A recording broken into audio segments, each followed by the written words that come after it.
স্বাভাবিক মুমিনের রুহ ইল্লিয়িনে থাকবে, যেটার ধরন কাছাকাছি ঘুমের মতো, হুবহু নয়। ঠিক যখন আমরা বারজাখী জীবনে থাকব, তখন প্রতিদিন জান্নাত অথবা জাহান্নামের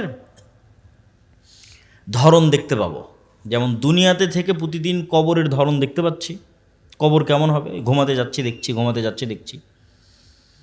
ঠিক মারা যখন যাব বারজাখী জীবনে, তখন প্রতিদিন দেখব জান্নাত জাহান্নাম কেমন হবে। যে জান্নাতে যাবে ও জান্নাতের শীতল হাওয়া পাবে, যে জাহান্নামে যাবে ও জাহান্নামের গরম লু হাওয়া পাবে, হালকা আঁচ পাবে। জাহান্নাম কেমন হতে পারে, হুবহু নয়। ঠিক এখানে বসে যেমন আমরা কবরের হালকা আঁচ পাচ্ছি, যে মৃত্যু পরবর্তী জীবন কেমন হতে পারে। আমরা যখন ঘুমিয়ে যাই, তখন আমাদের রূহ আল্লাহ সুবহানাহু ওয়া তাআলা কবজ করে নেন। কেননা আমি যে দেখছি, এটা রুহের কাজ, কলবের কাজ। আমি যে শুনছি, এটা রুহ এবং কলবের কাজ। চিন্তা করছি, বুঝতেছি, এটা রুহ এবং কলবের কাজ, ব্রেনের কাজ। এদের সমন্বয়ে সংগঠিত হয়। তো যখন আমরা ঘুমিয়ে যাই, তখন আমাদের শরীরের সব অঙ্গ প্রত্যঙ্গ ঠিক থাকে। লিভার কাজ করে, কিডনি কাজ করে, হার্ট কাজ করে, রক্ত সঞ্চালন থাকে, ব্রেনও কাজ করে, কিন্তু আমাদের রুহ থাকে না। তাহলে কি কি কাজ বন্ধ হয়ে গেল রুহ না থাকাতে? দেখা বন্ধ হয়ে গেল, ঘুমের মধ্যে আমরা দেখতেছি না। শোনা বন্ধ হয়ে গেল, ঘুমের মধ্যে আমরা শুনতেছি না। চিন্তা করা বন্ধ হয়ে গেল, বুঝা বন্ধ হয়ে গেল। ভালোবাসা, রাগ, কান্না, ক্ষোভ, দুঃখ, অহংকার, হিংসা, ঘৃণা, অনুভূতি বলতে যা আছে সব বন্ধ হয়ে গেছে। এগুলো সব এই মেশিনের মাধ্যমে হয়, যেটা কলব, যেখানে রুহ থাকে। ঘুমের সময় এ নাই, অফ, আর কার্যক্রম বন্ধ। এই জন্য আমরা যখন ঘুমাই, তখন আমরা বলি আল্লাহুম্মা বি ইসমিকা আমুতু ওয়া আহইয়া। যদি আমরা বলতাম আল্লাহুম্মা বি ইসমিকা আনামু ওয়া আইকাজ, মাদ্রাসার ছাত্ররা ভালো বলতে পারবে যে বি ইসমিকা আনামু ওয়া আইকাজ মানে হে আল্লাহ, আপনার নামে ঘুমায়, আপনার নামে ঘুম থেকে উঠি। কিন্তু আমরা কিন্তু এটা বলি না। আমরা বলি বি ইসমিকা আমুতু ওয়া আহইয়া, যার অর্থ হচ্ছে হে আল্লাহ, আমরা ঘুমাচ্ছি না, আমরা মরতে যাচ্ছি। বি ইসমিকা আমুতু, আপনার নামে মৃত্যুবরণ করছি, ও আহিয়া, এবং আপনার নামে মরা থেকে জীবিত হব। এই মরা আর এই জীবিত হওয়ার রূপক অর্থ করা সম্ভব ছিল, কিন্তু সকালবেলা ঘুম থেকে ওঠার সময় যে দোয়া শেখানো আছে, ওইটার কারণে এটার রূপক অর্থ আর সম্ভব নয়। সকালবেলা ঘুম থেকে ওঠার পরে দোয়া শেখানো আছে আলহামদুলিল্লাহিল্লাযী আহইয়ানা বা'দামা আমাতানা, যে হে আল্লাহ, আপনার প্রশংসা আদায় করছি যে আমরা মরার পরে আবার জীবিত হয়েছি। বা'দামা আমাতানা, মরে যাওয়ার পরে। তার মানে রূপক অর্থের আর কোনো সুযোগ নেই, বাস্তবিক মারা গেছিলাম আমরা, এটা একদম স্পষ্ট, ক্লিয়ার। বা'দামা আমাতানা, আমাদের মৃত্যু সংঘটিত হওয়ার পর আপনি আমাদের জীবিত করেছেন। তাহলে মানুষ দুনিয়াতে থাকতেই প্রতি রাতে কবরের স্বাদ আস্বাদন করে, বারজাখী জীবনের ধরনের সাথে পরিচিত হয়। যে আমরা মারা গেলে আমাদের জীবন ধারণের স্টাইল কেমন হবে, তার সাথে আমরা প্রতিদিনই পরিচিত হই। সেটা হচ্ছে ঘুমের সময় আমাদের যে জীবন, ঘুমের সময় আমাদের জীবন ধারণের যে স্টাইল। যদিও রুহের পার্থক্য ভেদে বারজাখী জীবনের জীবন ধারণের স্টাইলে পার্থক্য তৈরি হয়, রুহের মর্যাদার পার্থক্য ভেদে। যেমন রুহ যদি শহীদের রুহ হয়, তাহলে এটির ধরন হবে পাখির আকৃতিতে, জান্নাতে উড়বে এবং ফলমূল ভক্ষণ করতে পারবে। তাহলে কবরে গিয়েও মানুষ খাবার খাচ্ছে। কে? শহীদ। সে কবরে খাবার খাচ্ছে কিভাবে? ও এখন পাখির আকৃতিতে জান্নাতে উড়ন্ত আছে, সেখানে তার খাবারের ব্যবস্থা হচ্ছে। শহীদদের চাইতেও যদি আপার লেভেলের টপ ক্লাসের রূহ হয়, তাহলে আল্লাহর আরশে ঝুলন্ত থাকবে, লাইটের মতো, আলোর মতো। যদি তার চাইতেও উন্নত আপার ক্লাসের রূহ হয়, নবীদের রূহ, তাহলে তাদের বারজাখী জীবন হবে আরও বেশি লাইভ, আরও বেশি জীবন্ত। মুসা আলাইহিস সালাতু ওয়াস সালামের সাথে মুহাম্মদ সাল্লাল্লাহু আলাইহি ওয়াসাল্লামের দেখা হচ্ছে, কথা হচ্ছে। অথচ মুসা ইসলাম তো মারা গেছে, তাহলে মুসা ইসলামের বারজাখী জীবন অনেক জীবন্ত, অনেক লাইভ একটা জীবন। ইব্রাহিম, আদম সকল নবীর সাথে দেখা হচ্ছে। মসজিদে আকসায় সকল নবীকে পিছনে দাঁড় করিয়ে তিনি সালাত আদায় করছেন। এগুলো তো অন্য নবীদের ক্ষেত্রে বারজাখী জীবনে সংঘটিত হচ্ছে, দুনিয়াতে না। তাদের তো মৃত্যু হয়ে গেছে দুনিয়া থেকে। তাহলে তাদের রুহের আপার ক্লাস হওয়ার কারণে তাদের জীবন আরও বেশি লাইভ, আরও বেশি জীবন্ত। তো এই আলোচনার সারমর্ম হচ্ছে আমাদের কালব, রূহ, এইটা মানুষের সকল আবেগ অনুভূতির মূল ভিত্তি। এটাই আবেগ অনুভূতি নিয়ে কাজ করে, আর অন্য কিছু আবেগ অনুভূতি নিয়ে কাজ করে না। তাহলে এটা যেমন দুনিয়ার মানুষকে স্মরণ করতে পারছে, দুনিয়ার মানুষকে ভালোবাসতে পারছে, টাকাকে ভালোবাসতে পারছে, ক্ষমতাকে ভালোবাসতে পারছে, এগুলো সব কালবে তৈরি হয়। এই কালবের মাধ্যমে এখন আল্লাহ সুবহানাহু ওয়া তাআলার সাথে সম্পর্ক তৈরি হবে। এই কালব এখন আল্লাহকে স্মরণ করবে, জিকির, যেটা আমাদের আলোচনার বিষয়বস্তু।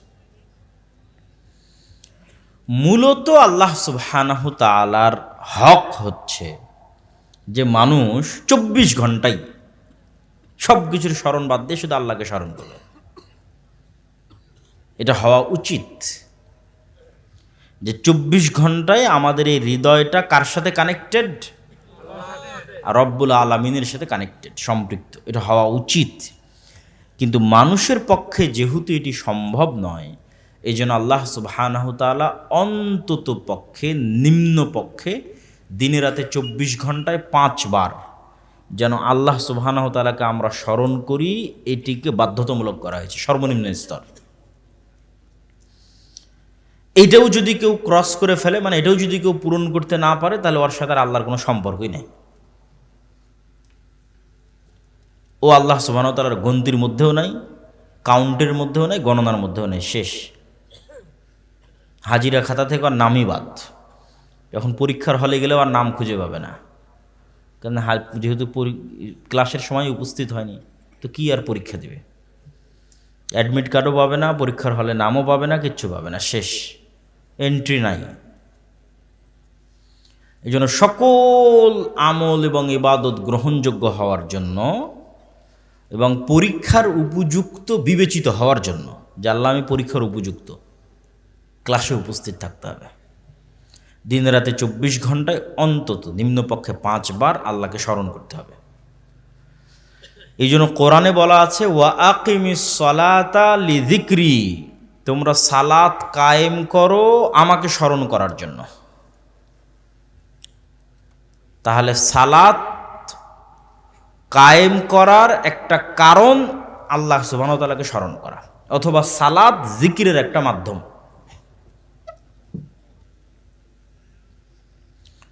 তো সালাত যে জিকিরের একটা মাধ্যম, এটার দুই একটা দলিল বলি যে সালাত জিকিরের মাধ্যম।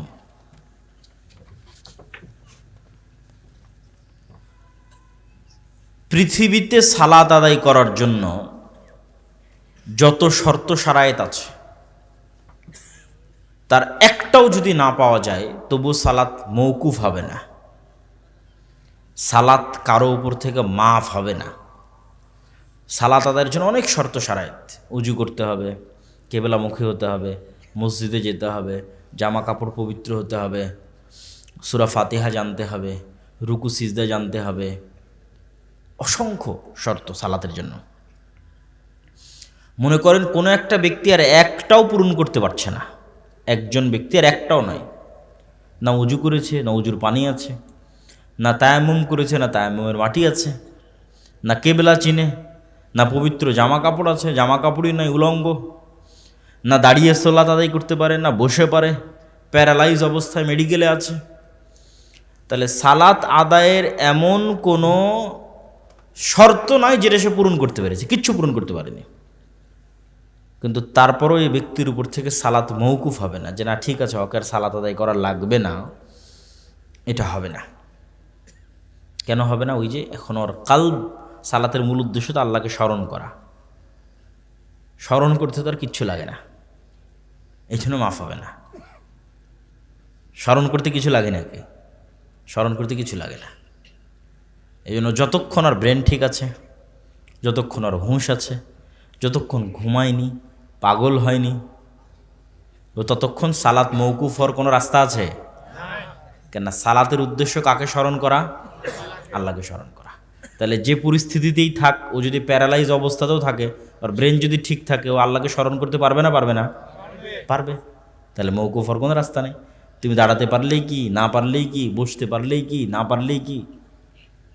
কোনো একটা মানুষ মেডিকেলের বেডে আছে, পেশাব পায়খানা কন্ট্রোল করতে পারে না, তার মানে কি ওর সালাত মৌকুফ হয়ে যাবে? কেননা ওর কালব এখন আল্লাহকে স্মরণ করতে পারবে না? পারবে না? পারবে। ওর উজু লাগবে না, তায়াম্মুম লাগবে না, কিচ্ছু লাগবে না, কিন্তু সালাত মৌকুফ হবে না। তাহলে সালাত মৌকুফ হওয়ার পৃথিবীতে কোনো পরিস্থিতি নাই। পাগল হয়ে যেতে হবে, মরে যেতে হবে, ঘুমন্ত থাকতে হবে, এর বাইরে কোনো রাস্তা নাই। কি জন্য? তুমি সারাদিন এই কালবকে কাজে লাগিয়ে সবই স্মরণ করতে পারছো, আর আল্লাহকে স্মরণ করতে পারবা না। সবই মানুষ স্মরণ করতেছে, সবই মনে করে করতেছে। ওষুধ খাওয়ার সময় ঠিকই ওষুধের কথা মনে করতেছে, সব মনে থাকে, কিন্তু আল্লাহ সুবহানাহু ওয়া তাআলাকে স্মরণ করতে পারবে না। এটা তো হবে না। এটা ন্যূনতম হক আল্লাহর, যে অন্তত 5 বার স্মরণ করতে হবে। আমরা বলছিলাম জিকির। জিকির কেন পাওয়ারফুল, জিকির কেন শক্তিশালী? জিকির পাওয়ারফুল এবং শক্তিশালী হওয়ার জন্য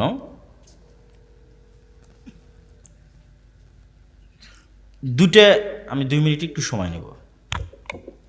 জি, আসসালামু আলাইকুম ভাই, যে লোগোটা তো এখনো পেলাম না।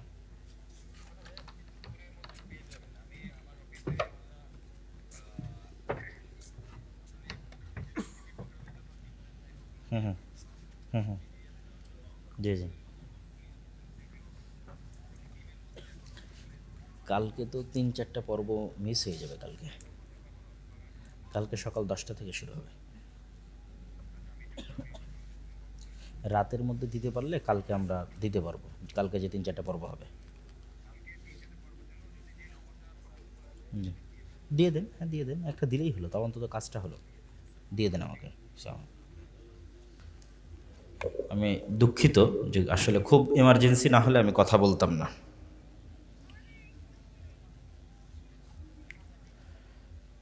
জিকির কেন শক্তিশালী, জিকির কেন পাওয়ারফুল, তা বোঝানোর জন্য আপনাদের 2-একটা উদাহরণ দেই।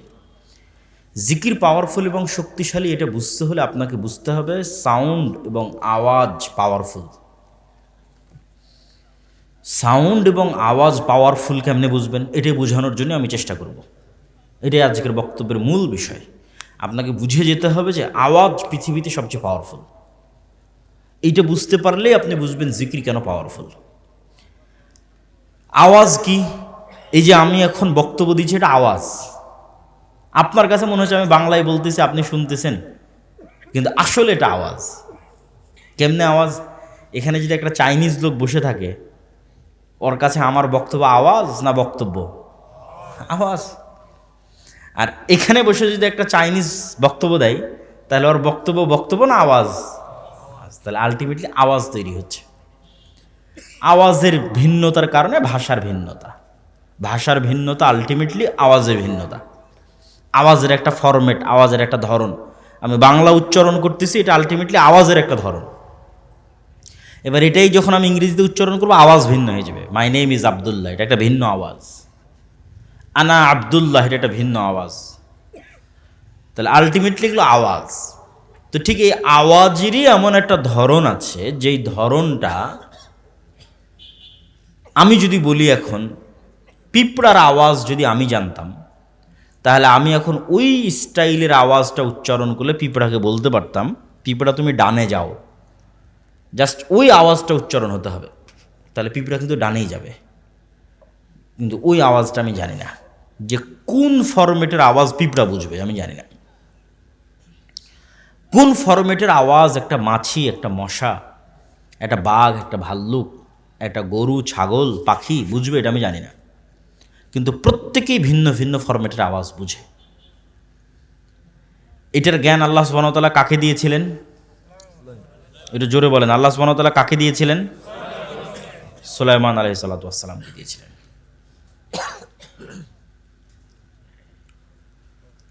তাহলে একটা পয়েন্ট আমরা বুঝলাম যে পৃথিবীর সকল সৃষ্টিজীবের মধ্যে আন্তঃযোগাযোগ সম্ভব কি দিয়ে? আওয়াজ দিয়ে। সকল সৃষ্টিজীবের মধ্যে আন্তঃযোগাযোগ সম্ভব আওয়াজ দিয়ে। এটা পৃথিবীর সবচেয়ে টপ প্রযুক্তি, যেটার ধারে কাছে বিজ্ঞানীদের পৌঁছা সম্ভব নয়। বিজ্ঞানীদের পৃথিবী টিকে আছে আলোর উপর ভিত্তি করে, যে টেকনোলজি তার উপর। আমি এখান থেকে কথা বলতেছি, এই যে এখনই ফোনে কথা বললাম, আমার কথাটা আলোর মধ্যে দিয়ে এই মোবাইলের মধ্যে গেছে, মোবাইল থেকে আলোর মধ্যে দিয়ে এটা টাওয়ার হয়ে ঢাকা চলে গেছে। এখন কথা বলতেছি, লন্ডনে বসে মানুষ শুনতেছে, এখন বাজতেছে আমার কথা এখান থেকে। এখন কেমনে লন্ডন যাচ্ছে? আওয়াজ, আলো যাচ্ছে, যে আলোর সাথে যাচ্ছে। তাহলে আলো ডাটা ট্রান্সফার করে। পৃথিবী যেদিন সৃষ্টি হয়েছে ওই দিন থেকেই করে, মানুষ জানতো না, আজকে মানুষ জানতে পেরেছে। তাহলে আধুনিক প্রযুক্তি টিকে আছে আলোর মধ্যে, ডাটা ট্রান্সফার হয় তার উপরে টিকে আছে। আর আমরা বলতেছি এর চাইতেও এমন এক শক্তিশালী প্রযুক্তির কথা, যেটা আওয়াজ ভিত্তিক, যেটার ধারে কাছে বিজ্ঞানীরা নাই, যেটার কিছু জ্ঞান আল্লাহ কাকে দিয়েছিলেন আবার বলেন তো? সুলাইমান আলাইহিস সালামকে দিয়েছিলেন। সুলাইমান আলাইহিস সালাম একদিন বলছেন, রানী বিলকিসের সিংহাসনকে এখানে নিয়ে আসতে হবে, ইয়েমেন থেকে, সাবা থেকে জেরুজালেমে, ১,৫০০ কিলোমিটার পথ। তো ইফরিত নামক একজন জিন বলছে যে আপনি যেখানে বসে আছেন এই বসা থেকে উঠার পূর্বে সিংহাসন নিয়ে আসব। আল্লাযী ইনদাহু ইলমুম মিনাল কিতাব, কিন্তু যার কাছে কিতাবের জ্ঞান ছিল সে বলছে, যার কাছে কিতাবের জ্ঞান ছিল সে বলছে আপনার চোখের পলক পড়ার পূর্বে এখানে সিংহাসন উপস্থিত হবে। কোরআনের ধারা বিবরণীতে বোঝা যায় জিন নিয়ে আসতে চেয়েছে গায়ের শক্তিতে, আর যে চোখের পলকে নিয়ে আসতে চেয়েছে জিন কি মানুষটা কোরআনে উল্লেখ নাই, কিন্তু সে নিয়ে আসতে চেয়েছে জ্ঞানের শক্তিতে। আল্লাহ জিন্দাহ ইলমুম মিনাল কিতাব, যার কাছে কিতাবের জ্ঞান আছে, কোরআনের আয়াত। কি জ্ঞান? একজন গায়ের শক্তিতে নিয়ে আসবে বসা থেকে উঠার পূর্বে, আর একজন অর্চেদি স্পিডে নিয়ে আসবে চোখের পলকে জ্ঞানের শক্তিতে। তো মুফাসসিরগণ লিখেছেন, আল্লাহ সুবহানাহু ওয়া তাআলা ভালো জানেন, তবে অনেকগুলোর মধ্যে এটাও একটা হতে পারে, বরং এটার হওয়ার সম্ভাবনা চান্স বেশি। সেটা যে সুলাইমান আলাইহিস সালাতু ওয়াস সালামের যিনি ওহী লেখক ছিলেন আসিফ, তিনিই হচ্ছে ইনি যিনি, যার কাছে কিতাবের জ্ঞান ছিল বলা হচ্ছে। আল্লাযী ইনদাহু ইলমুম মিনাল কিতাব, কি কিতাবের জ্ঞান ছিল? লাউহে মাহফুজের বিশেষ কোনো জিকিরের জ্ঞান ছিল, যেই জিকিরটা আল্লাহর জিকির, কিন্তু স্পেশাল কোনো জিকির, যেটা একটা সাউন্ড, যেটা একটা আওয়াজ, যেটা উচ্চারণ করার মাধ্যমে উনি চোখের পলকে সিংহাসনকে ওখান থেকে সুলাইমান আলাইহিস সালাতু ওয়াস সালামের নিকটে উপস্থিত করেছিলেন। তো আওয়াজ এই পৃথিবীর সকল সৃষ্টিজীবের মধ্যে আন্তঃযোগাযোগ এবং আন্তঃকানেক্টিভিটি তৈরি করতে পারে। তার আরও দুটো উদাহরণ নেন। আল্লাহ সুবহানাহু তাআলা আসমান জমিন, গ্রহ নক্ষত্র, সূর্য চন্দ্র, এগুলো সবকে কিয়ামতের পূর্ব মুহূর্তে ধ্বংস করে দিবেন। আর আল্লাহর প্রত্যেকটা কাজের একটা সিস্টেম আছে। আল্লাহ সব কাজ নিজেই করতে পারেন, কিন্তু তারপরেও তিনি সকল কাজের সিস্টেম তৈরি করেছেন। তো আল্লাহ এই পৃথিবী ধ্বংস করার সিস্টেম তৈরি করেছেন এটা, যে ইসরাফিল বাঁশিতে ফু দিবে এবং সেই বাঁশির আওয়াজে সব ভেঙে চূর্ণ বিচূর্ণ হয়ে যাবে। মানে সূর্য ওই বাঁশির আওয়াজটা বুঝতে পারবে যে এটা সে আওয়াজ, যে আওয়াজে ভেঙে যেতে হবে, সময় শেষ। চন্দ্র আসমান সব ওই আওয়াজ বুঝতে পারবে, যে আওয়াজে সব চূর্ণ বিচূর্ণ হয়ে যাবে। যেমন আজকের আলোর যে প্রযুক্তি, যেটার মধ্যে দিয়ে আমার বক্তব্য লাইভ যাচ্ছে, আপনারা ফোনে কথা বলতেছেন, ইন্টারনেট চলতেছে, এই আলোর প্রযুক্তি বা ওয়েভ বা তরঙ্গ ব্যবহার করে ইসরায়েল ইরান এবং হামাসের নেতা এবং বিজ্ঞানীদের হত্যা করতেছে। কিভাবে? এই মোবাইলটা যদি এখন নেটওয়ার্কের সাথে কানেক্টেড থাকে এবং ইন্টারনেট থাকে, তাহলে ইসরায়েল চাইলে এই মোবাইলকে এখানে বিস্ফোরণ ঘটাতে পারবে, আমার হাতে এখন বিস্ফোরণ হবে এখানে। এভাবেই সবার নিজ নিজ বাড়িতে পকেটে মোবাইলে বিস্ফোরণ হয়ে গেছে। কিভাবে? এই মোবাইল ওয়েভ রিসিভ করে, কেন এটা আলোর তরঙ্গ নিয়েই তো কাজ করতেছে, কথা রিসিভ করতেছে, কথা বের করতেছে, তো আলোর তরঙ্গ ওয়েভ।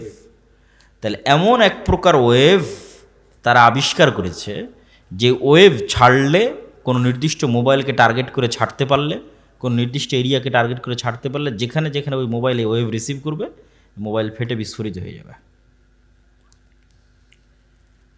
তাহলে আল্লাহ সুবহানাহু ওয়া তাআলা আসমান জমিন ধ্বংস করার সিস্টেম তৈরি করেছেন কিসের উপর? জোরে বলেন তো, কিসের উপর? আওয়াজ, ইসরাফিলের বাঁশির আওয়াজ। আবার যখন সবাই পৃথিবী থেকে বিদায় নিবে, পুনরুজ্জীবিত করার দরকার হবে, তখনও আল্লাহ ইসরাফিলের বাঁশির দ্বিতীয়বারের আওয়াজের মাধ্যমে সকল মানুষকে কবর থেকে জীবিত করবেন। আওয়াজ যে শক্তিশালী এবং তার পাওয়ারফুল, তার আর একটা উদাহরণ নেন। হাফেজ সাহেব যে কোরআন তেলাওয়াত করতেছিল, ওর মধ্যেও আছে এই আয়াত, ইউসাব্বিহু লিল্লাহি মা ফিস সামাওয়াতি ওয়া মা ফিল আরজ। আসমান জমিন এবং তার মধ্যে যা কিছু আছে, তার সকল কিছু 24 ঘন্টা আল্লাহর তাসবিহ পাঠ করে। তো তাসবিহ পাঠের আওয়াজ হয় না? আওয়াজ হয়। শুনতে পাই না কেন? আপনি কি আপনার আশেপাশে চলা পিঁপড়ার আওয়াজ শুনতে পাচ্ছেন? শুনতে পাচ্ছেন না। এরকম আশেপাশে অসংখ্য কিছুর আওয়াজ আপনি শুনতে পান না, অসংখ্য কিছুর। প্রত্যেক সৃষ্টিজীবকে আল্লাহ এক একটা লিমিটেশন দিয়ে তৈরি করেছে, এক একটা সীমাবদ্ধতা দিয়ে তৈরি করেছে, এক একজনের এক এক জগৎ, এবং খুবই সীমাবদ্ধ জগৎ। আপনি আমাকে যেভাবে দেখতেছেন, এইভাবে কুকুর আমাদের দেখে না। যে আমি আব্দুল্লাহ, আমার চেহারা এরকম, আমার দাড়ি এরকম, আমি এতটুকু লম্বা, আমি এতটুকু মোটা, চেহারা দেখে চিনবেন এটা আব্দুল্লাহ, এটা কুকুর চিনতে পারে না। যে চেহারা দেখে চিনবে, ও গন্ধ দেখে চিনে যে এটা আব্দুল্লাহর গন্ধ, এটা অমুকের গায়ের গন্ধ, এটা অমুকের গন্ধ। তো ওকে আল্লাহ সুবহানাহু ওয়া তাআলা চিনার ক্ষমতা দিয়েছে, সূক্ষ্মতা দিয়েছে গন্ধে, মানুষের চেয়ে 10,000 গুণ। মানুষের তৈরি যন্ত্র ওই মানের গন্ধ ধরতে পারবে না। এটা ক্যান্সার সেলের কি গন্ধ হয় মানুষ তো জানেই না, যন্ত্রও জানে না, বিজ্ঞানীরাও জানে না, ওটাও কুকুর ধরতে পারে। ভাইরাস, করোনা ভাইরাসের মতো গন্ধ, ওটা মানুষ কই পাবে করোনা ভাইরাসের গন্ধ? আর বিজ্ঞানীরা কোথায় পাবে করোনা ভাইরাসের গন্ধ? ওটাও কুকুর পায় করোনা ভাইরাসের গন্ধ। তাহলে গন্ধে এত সূক্ষ্ম। তাহলে আপনি হাজারো জিনিস নাকে নিয়ে বলবেন যে না, এটার তো কোনো গন্ধ নাই, আমার হাতে এখন কোনো গন্ধ নাই, এটাতে কোনো গন্ধ নাই। তাহলে আসলেই গন্ধ আছে না নাই এটা তো আপনিই জানেন না, কেননা আপনার ওই লেভেলের গন্ধ গ্রহণের ক্ষমতা আল্লাহ দেয়নি। তাহলে আপনার আশেপাশে পিঁপড়া চলতেছে, চলার আওয়াজ আছে, ওই আওয়াজ আবার আর এক প্রাণী বুঝতে পারে, 10 কিলোমিটার দূরে থাকা হাতিও বুঝতে পারবে যে এখানে একটা পিঁপড়া চলতেছে, যাদেরকে আল্লাহ এরকম শ্রবণের সূক্ষ্মতা দিয়েছে। তাহলে এই প্যান্ডেলও তাসবিহ পাঠ করতেছে, এই চেয়ারও তাসবিহ পাঠ করতেছে, আমাদের জামা কাপড়ও তাসবিহ পাঠ করতেছে, আশেপাশে যা দেখছেন সব তাসবিহ পাঠ করতেছে, এবং প্রত্যেক তাসবিহ পাঠের কি হচ্ছে? আর একটু জোরে বলেন, কি হচ্ছে? আওয়াজ হচ্ছে। এই পর্যন্তই শেষ নয়, এর চাইতে আশ্চর্য হচ্ছে রাসূলুল্লাহ সাল্লাল্লাহু আলাইহি ওয়াসাল্লাম বলছেন, মুয়াজ্জিন যখন আজান দেয়, তখন যতদূর পর্যন্ত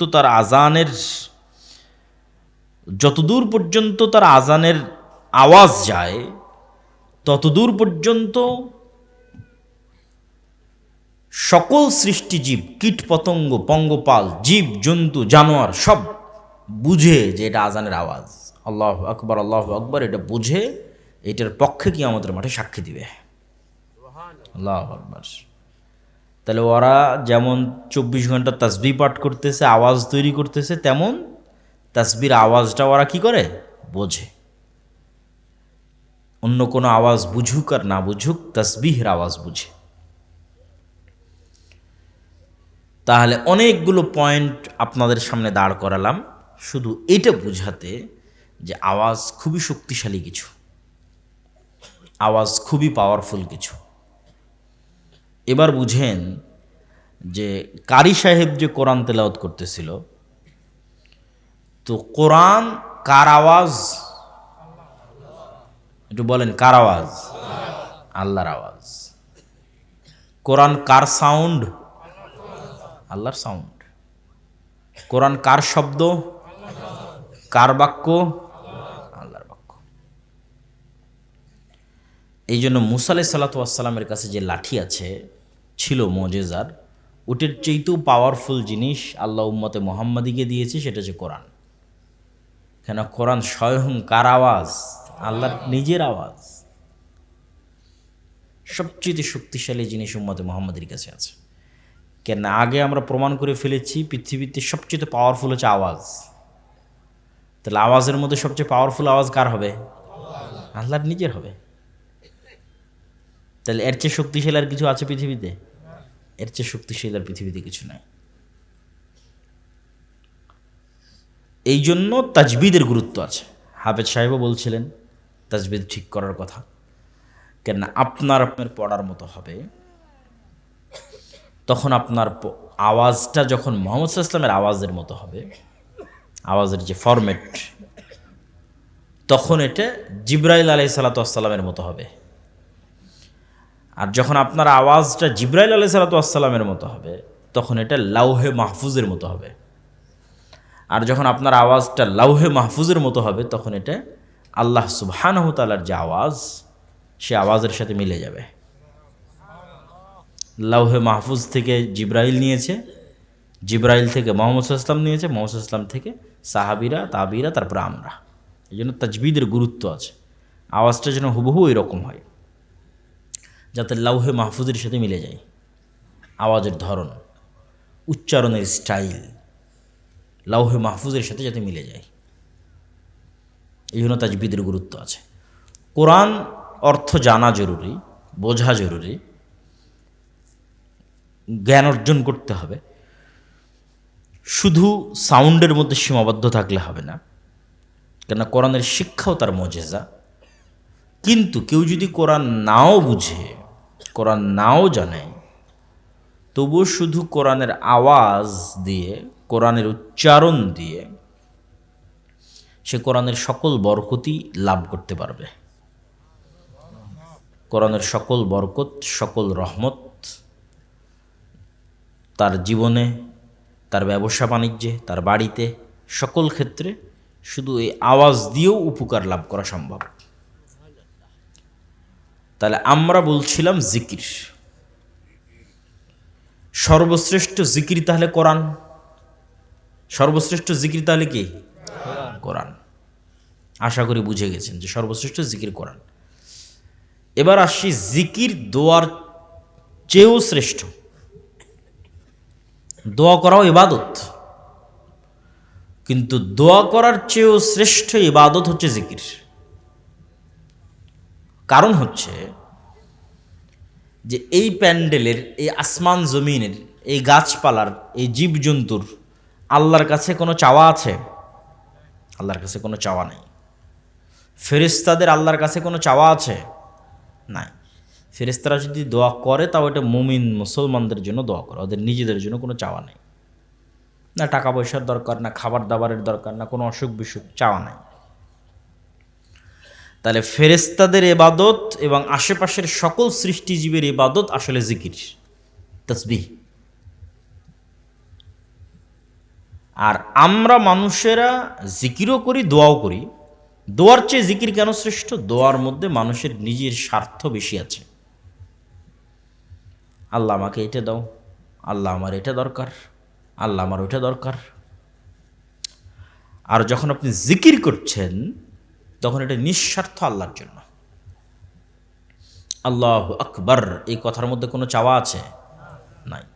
সুবহানাল্লাহ, এই কথার মধ্যে কোনো চাওয়া আছে? নাই। সুবহানাল্লাহি বিহামদিহি সুবহানাল্লাহিল আযীম, এর মধ্যে কিছু চাওয়া আছে?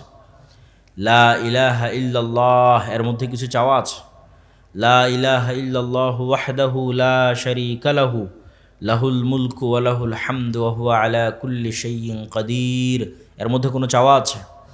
লা হাওলা ওয়ালা কুওয়াতা ইল্লা বিল্লাহ, এর মধ্যে কোনো চাওয়া আছে? নাই।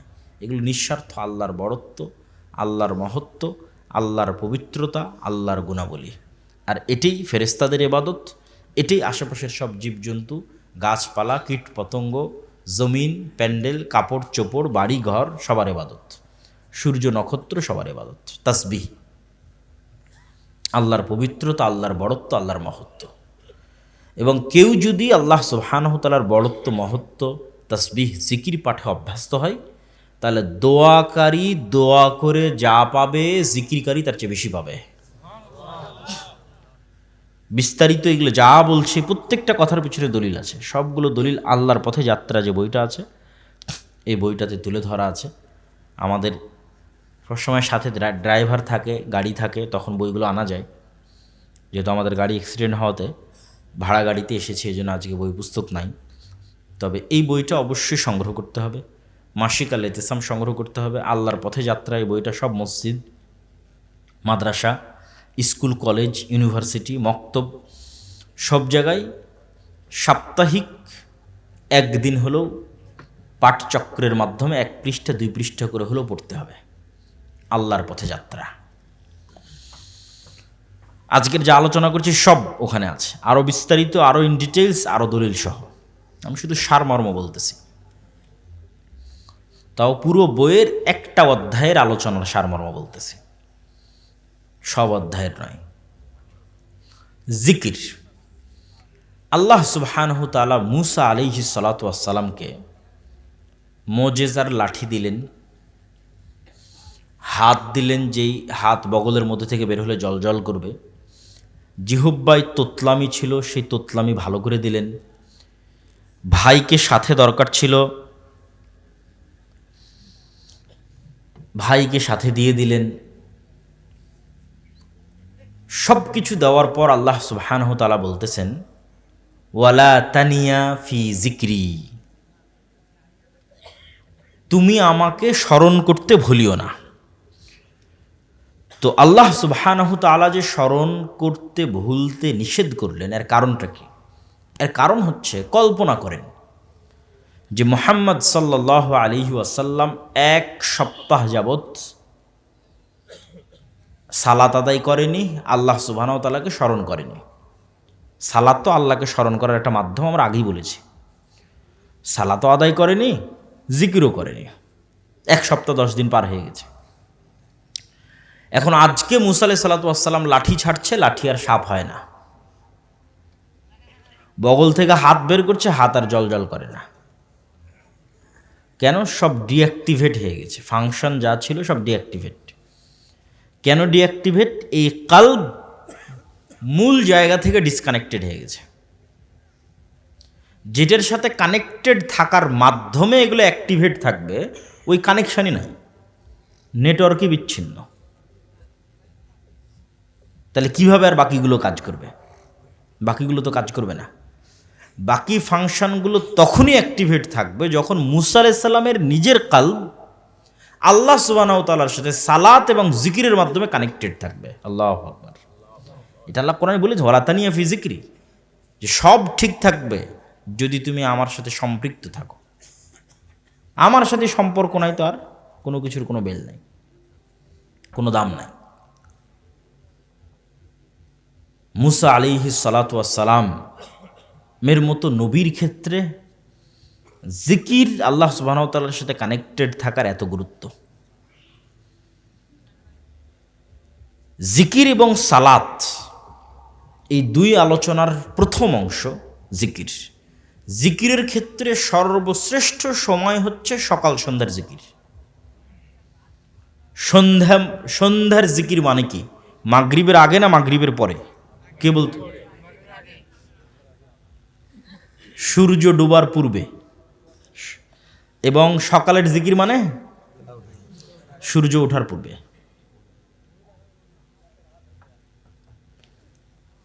আল্লাহ সুবহানাহু ওয়া তাআলা কোরআন মাজিদে বলছেন, ক্বাবলা তুলুইশ শামসি ওয়া ক্বাবলা গুরুবিহা, সূর্য ওঠার পূর্বে, সূর্য ডুবার পূর্বে।